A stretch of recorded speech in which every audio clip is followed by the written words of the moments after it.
I know what you're thinking. TRZ, this isn't Spider-Man. Then well, yeah, you're right, but hear me out. I'm not usually into these kinds of games. Shooters have never really been my thing. I mean, I've spent my fair share of time in Call of Duty and Fortnite, but that's kind of it. Most of the games I play are platformers. But somehow, Doom 2016 was able to grab my attention and steal it for days. I think the best way I can describe this game is a survival horror. What sets it apart is you aren't surviving the horror. You are the horror. Doom is a game designed to make you feel like an unstoppable force of manliness in all of its mechanics.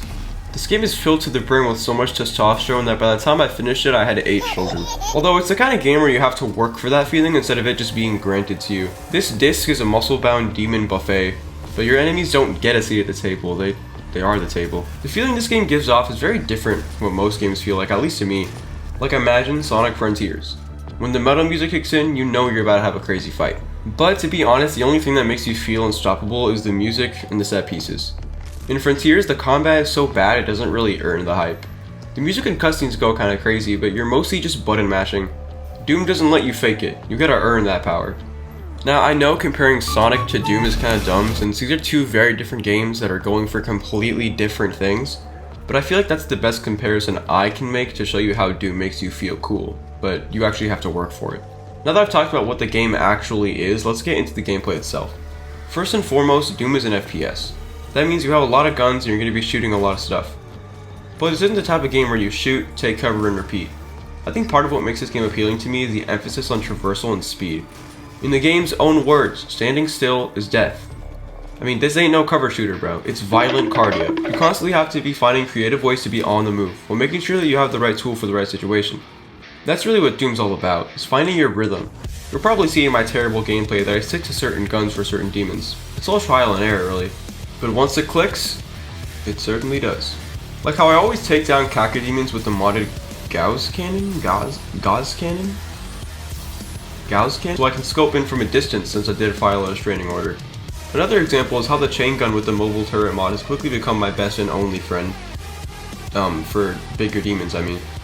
Once you upgrade the plasma rifle, it has a stun shot that's really helpful for catching demons off guard or just giving yourself a breather from the horde so you can focus on just one and maybe think about your life choices a little bit.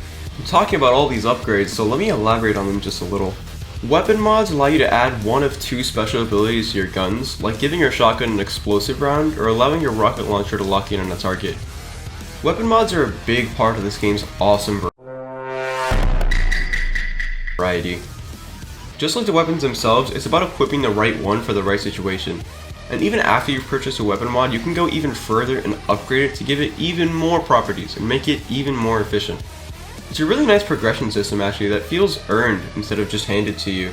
Overall, the weapon mods are a great way to add more options and variety in the way that you slaughter Hell's Army. Speaking of which, the enemy variety is super balanced and well thought out.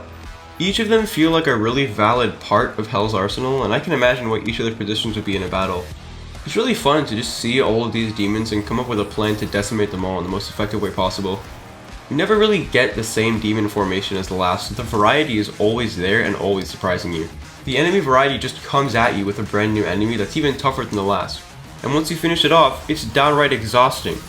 And then the very next level, it's become a common enemy. It's that punch in the gut that feels kinda scary, but once you're able to make the right plan, killing that enemy type feels like nothing more than swatting a fly. Or dodging your taxes, I guess. That literally shows you how much you've grown in skill throughout the campaign. But what's the gameplay loop like?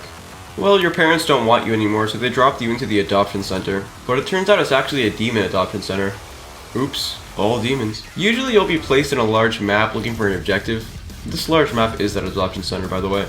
Along the way you'll encounter lots of demons. Most of the time you'll have to take care of gore nests. These are basically the Stranger Things Season 3 monster, but now it's a gross portal instead of a gross meatball. Once you take these down, it acts as an alarm of sorts, and a ton of demons begin to spawn in the area, like you just rang the devil's doorbell. At first it can be overwhelming if you're unprepared, but later on in the game I felt more excited to take these on, especially as the enemy types increase in difficulty. Just knowing that you can take anything would get anyone hyped. Usually around these nests you'll have some good old-fashioned power-ups to assist you, which are very helpful. You have haste, which increases your movement speed and makes you almost untouchable. Invulnerability, which speaks for itself. Quad damage, which quadruples your damage, and my favorite, Berserk, which turns your fists into war cries. It basically performs instant glory kills. Wait, I still haven't talked about those yet. Can you tell this is really disjointed? I hope not. Anyway, glory kills are one of this game's best mechanics. Have you ever wanted to commit unspeakable acts of violence and get rewarded for it? I know I sure have. After damaging a demon enough, it'll start blinking like my house arrest monitor, and once you're in range, you can start performing a devastating finisher from a variety of angles, which not only looks incredibly cool, but it makes enemies drop way more health. Looks like sometimes violence is the answer. Another thing I just love about Doom is how the health is handled. You can find little health packs around the map, but they aren't as plentiful as one would probably need, so the main way to heal is by doing glory kills. I love how this game just refuses to let you be a chicken and hide it out. Nah bro, to gain health back, you gotta get right back in there and kill demons. I've always been a huge sucker for risk versus reward mechanics, and this is the perfect example of that. Now, so far I've been gushing about how much I love this game, but there are things that I don't like. First off, the level themes. You have Mars, generic futuristic base, and Hell. The thing is, by your first trip to Hell, you've already seen every area this game has to offer. I only wish there were more done to set these places apart from one another besides changing the color palette a little or making them destroyed or something. I think the level design is mostly really good, but sometimes it can be a little confusing. Foundry, the third level, especially comes to mind. It was pretty hard to figure out where to go despite the compass at the top. I'm not all about spoon feeding the player, but I feel like some of the things in this level could have been communicated a bit better, but it could also just be on me. It did show you the mechanic of getting a keycard from a dead body in the first level, but I had no idea that's what I had to do here. It just said to get the card. Didn't tell me where, so I spent 10 minutes playing Where's Waldo to find out that I eventually had to get it from a dead guy. Throughout the game I did become more accustomed to this, but I could see how this confusing nature could alienate players early on in the game. But maybe I just didn't pay enough attention. Guides can be really helpful if you're stuck somewhere, but most of the time I prefer to just figure it out. Finally, let's talk story.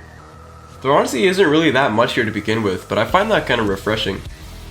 So many games these days are trying so hard to deliver this epic cinematic narrative that's 30 hours long, and sometimes it feels like the cutscenes take up more time than the gameplay itself. Some people just want to play a video game, man. And our protagonist, the Doomslayer, reflects that feeling so much by just rejecting all of this exposition so he can just go kill demons already. The premise is that this company called the UAC opened a portal to Hell in order to farm their energy, but now it's gone horribly wrong and demons are now invading Mars. Someone at the company named Olivia Pierce is trying to keep a bigger portal open so that could result in demons getting to Earth. That means it's up to you to stop Olivia and kill anything that stands in your way.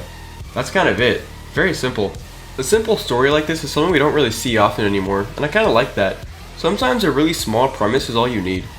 There are more things in this game I could talk about, like the suit upgrades, rune challenges, or incredible metal soundtrack by Mick Gordon, which deserves its own video, honestly.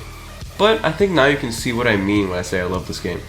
Maybe a little too much, as I did find myself declaring war on my microwave, but I'm not schizophrenic, I promise. Its emphasis on making you feel cool is hard not to love.